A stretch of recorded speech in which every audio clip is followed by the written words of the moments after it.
हम मौजूद हैं मुंबई में और हमारे साथ समाजवादी पार्टी के कार्यकर्ता और समाजवादी पार्टी के हमारे साथ जीवन साहब हमारे साथ मौजूद है।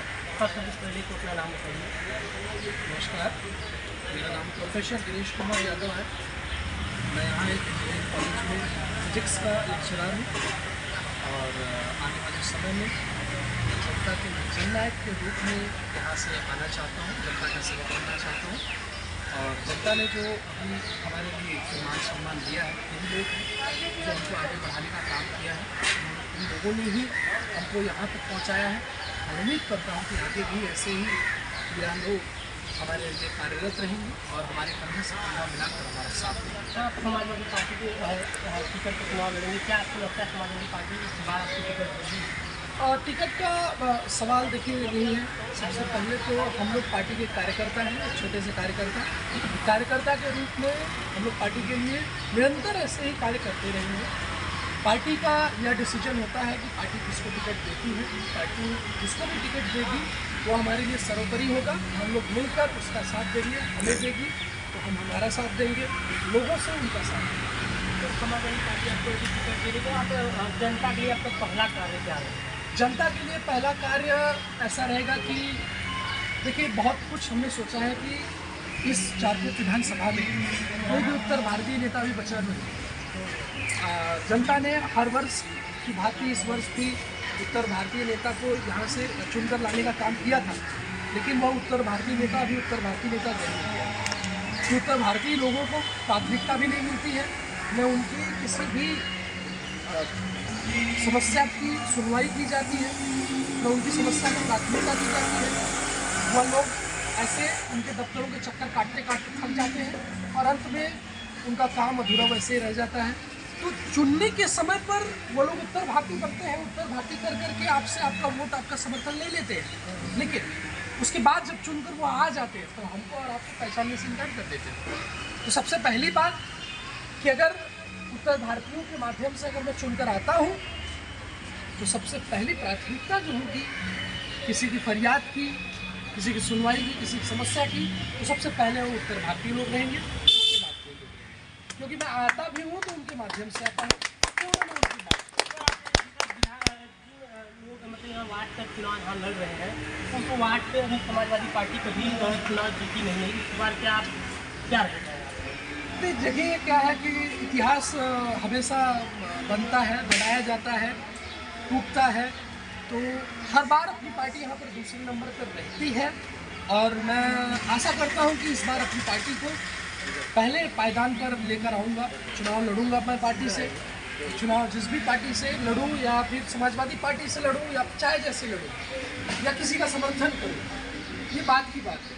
लेकिन 72 साल से ज़्यादा यही बोल रहे हैं कि हम आपके साथ हैं। आप कैसे इकट्ठा करेंगे लोगों की हम आपके साथ हैं और किस प्रकार? देखिए, क्या है कि धरातल पर मेहनत करने की आवश्यकता है, संगठन को बनाने की आवश्यकता है, एक दूसरे को जोड़ने की आवश्यकता है।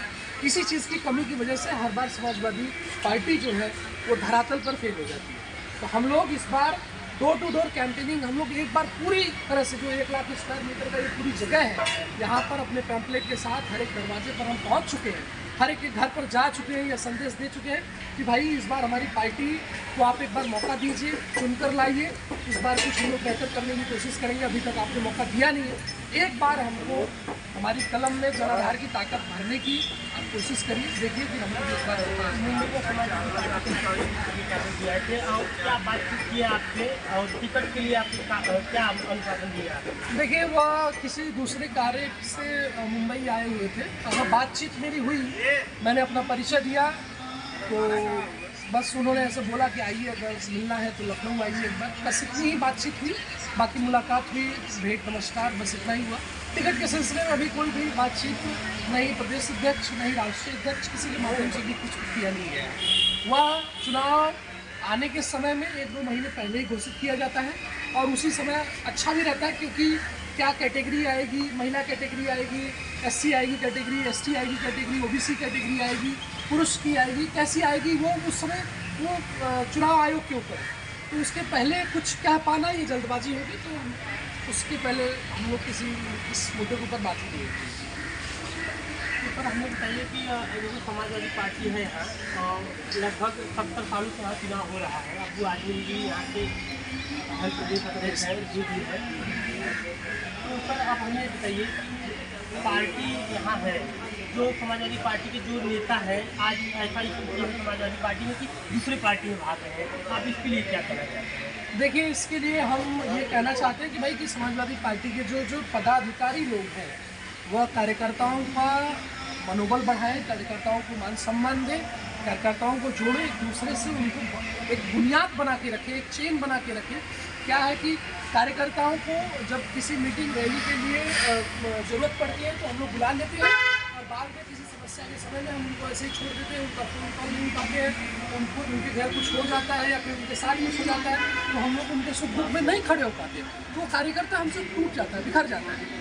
लेकिन मैं उसी कड़ी के ऊपर काम कर रहा हूँ, उसी कड़ी को जोड़कर मैं ऊपर लेकर आना चाहता हूँ और लोगों से भी आपके माध्यम से, आपके चैनल के माध्यम से अपील करना चाहता हूँ कि एक बार शिक्षा को अपनाइए। शिक्षा आपके दरवाजे पर दस्तक दे रही है, एक बार उसको स्वीकार करने की आवश्यकता है आपको। एक बार आप इस बार मौका दीजिए और नए चेहरे को अपने बीच में लेकर आइए, जननायक बनाइए और एक बार आजमा के जरिए, जैसे किसी फल को चखने बिना उसके स्वाद का अंदाज़ा नहीं हो सकता, वैसे ही आप किसी को जब तक मौका नहीं देते हैं तब तक आप उसकी प्रतिभाओं के बारे में, उसकी योजनाओं के बारे में, उसकी विचारधारा के बारे में आप नहीं समझ सकते जब तक कि आप उसको मौका न दें। क्योंकि यहीं पर हम लोग लेटर देते देते थक जाते हैं, हम लोगों का लेटर दबा दिया जाता है विरोधियों के माध्यम से, जो लोग सत्ता पक्ष में बैठे हुए हैं उन लोगों के माध्यम से हम लोगों का जो कार्य अपने लोगों का करवाने की सिफारिश यहाँ के गवर्नमेंट ऑफिसर्स में डाले जाते हैं, वो सब लेटर्स को दबा दिया जाता है, उसके ऊपर काम करने नहीं दिया जाता है। हम लोग बहुत परेशान हैं। हमने ये कहा है इन लोगों से कि आप एक बार मौका दीजिए, लड़ने की, सहने की सारी शक्ति हमने अपने अंदर बना के रखी है। बस कलम है, स्याही है, लेकिन उसमें चरधार की ताकत नहीं है। इस बार वो ताकत भरने का आप काम करिए, बस मैं इतना ही कहना चाहता हूँ। जौनपुर में एक विधायक सुषमा पटेल है, वो बोलिए कि समाजवादी पार्टी के जो नेता है वो एक दूसरे के काम करते हैं, तो आप इसके बारे में क्या कहना चाहते हैं, क्या स्थिति है? देखिए, यह उनका व्यक्तिगत कहना है, लेकिन मुझे ऐसा लगता नहीं है। समाजवादी पार्टी में जो भी कार्यकर्ता है उनको टिकट ना मिलता है, दूसरों को टिकट मिल जाता है, तो एक दूसरे का वो टांग खींचते हैं कि ये चुनाव हारेगा तो हमें अगली बार टिकट मिलेगा। ऐसा मानसिकता है समाजवादी पार्टी में? नहीं, ऐसी मानसिकता नहीं है, ऐसी बात नहीं है। बिल्कुल ही गलत निराधार चीज़ें हैं ये, इनका मैं समर्थन नहीं करता हूँ। देखिए, क्या है कि जब किसी प्रत्याशी को टिकट नहीं मिलता है तो इसका यह मतलब नहीं है कि भाई आप अपनी पार्टी के अगर खिलाफ जाते हैं तो यह गलत कर रहे हैं। आप अपने संगठन के खिलाफ जाकर आप इतने दिन उसी संगठन के लिए आपने वोट मांगा, आपने समर्थन मांगा, अब उसके खिलाफ जाकर आप, तो ये गलत है, ये तो मैं नहीं मानता हूँ।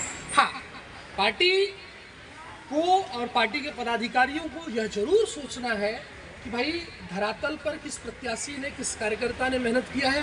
पार्टी को अगर आगे बढ़ाना है तो पार्टी को आगे बढ़ाने के लिए कौन सा कार्यकर्ता, कौन सा प्रत्याशी कितना मेहनत कर रहा है, इसका पूरा अवकलन होना चाहिए।